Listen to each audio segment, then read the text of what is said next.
Assalamualaikum warahmatullahi wabarakatuh. Nama saya Asyifa Aulia Sains dengan nomor 43040200015.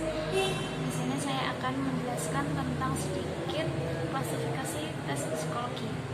Yang pertama, berdasarkan atas banyaknya tes dibedakan menjadi dua, yaitu tes individual. Maksudnya adalah pada suatu waktu tertentu, tester hanya menghadapi satu tes.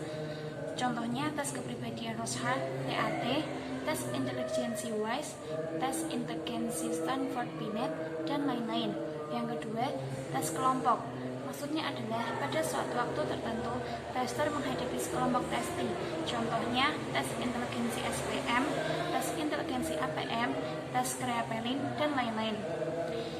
Selanjutnya, berdasarkan atas cara menyelesaikannya, dibedakan menjadi dua.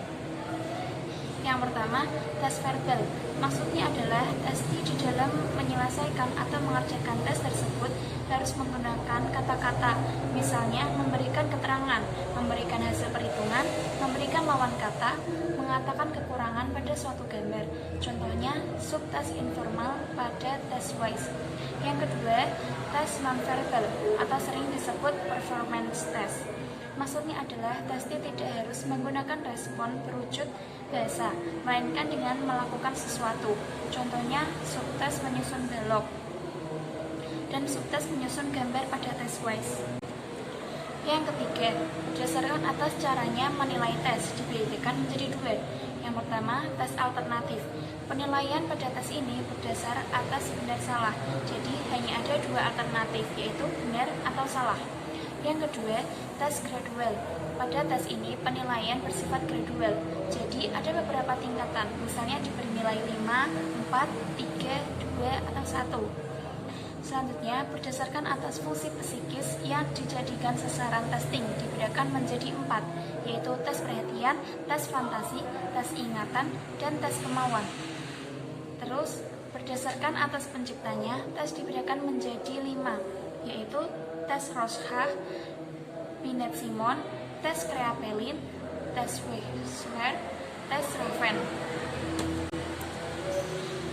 Selanjutnya, berdasarkan atas tipe tes yang berhubungan dengan isi tes dan waktu yang disediakan, dibedakan menjadi dua, yaitu speed test. Maksudnya adalah yang diutamakan dalam tes ini yaitu kecepatan dan ketepatan kerja. Pada tes tipe ini, waktu untuk menyelesaikan tes dibatasi. Contohnya tes Kreapelin, tes cepat dan tes teliti, tes SPM, tes APM, tes kemampuan dasar, dan lain-lain. Yang kedua, power test. Maksudnya adalah tipe tes yang mengutamakan kemampuan, bukan kecepatan atau ketepatan. Untuk tes tipe ini, waktu mengerjakan tes pada dasarnya tidak dibatasi. Contohnya tes kepribadian, dan lain-lain. Selanjutnya, berdasarkan atas materi tesnya yang berhubungan dengan latar belakang teorinya, dibedakan menjadi dua, yaitu tes proyektif. Tes ini disusun atas dasar penggunaan mekanisme proyeksi. Diharapkan agar di dalam testing dengan tes demikian pada testi tersebut mekanisme proyeksi yang semaksimal mungkin.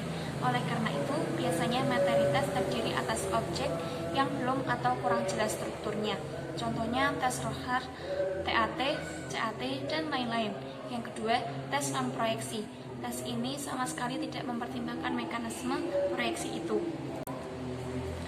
Selanjutnya, berdasarkan atas bentuknya, tes dibedakan menjadi 8, yaitu tes benar salah, tes pilihan ganda, tes isian, tes mencari pasangan, tes penyempurnaan, tes mengatur objek, tes deret angka, tes rancangan balok. Selanjutnya, berdasarkan aspek yang diukur, tes dibedakan menjadi 4, yaitu tes kecerdasan, yaitu tes bakat, tes kepribadian, dan tes minat. Yang berikutnya, klasifikasi tes yang diuraikan di atas secara garis besar dapat diklasifikasikan ke dalam beberapa tes. Yang pertama, tes inteligensi. Tes yang mengungkapkan inteligensi untuk mengetahui sejauh mana kemampuan umum seseorang untuk memperkirakan apakah suatu pendidikan atau pelatihan tertentu dapat diberikan kepadanya.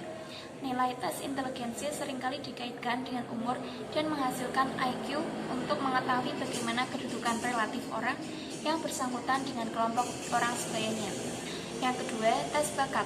atau sering disebut pula sebagai tes bakat khusus, mencoba untuk mengetahui kecenderungan kemampuan khusus pada bidang-bidang tertentu. Yang ketiga, tes kepribadian, mencoba untuk mengungkapkan berbagai ciri kepribadian tertentu seperti introversi, penyesuaian sosial, dan sebagainya yang terkait dengan kepribadian. Yang terakhir, tes minat. Tes minat mengungkapkan reaksi seseorang terhadap berbagai situasi yang secara keseluruhan akan mencerminkan minatnya. Minat yang terungkap melalui tes minat ini seringkali menunjukkan minat yang lebih mewakili daripada minat yang sekedar dinyatakan, yang biasanya bukan merupakan minat yang sesungguhnya. Terima kasih, cukup sekian. Maaf bila ada salah kata. Wassalamualaikum warahmatullahi wabarakatuh.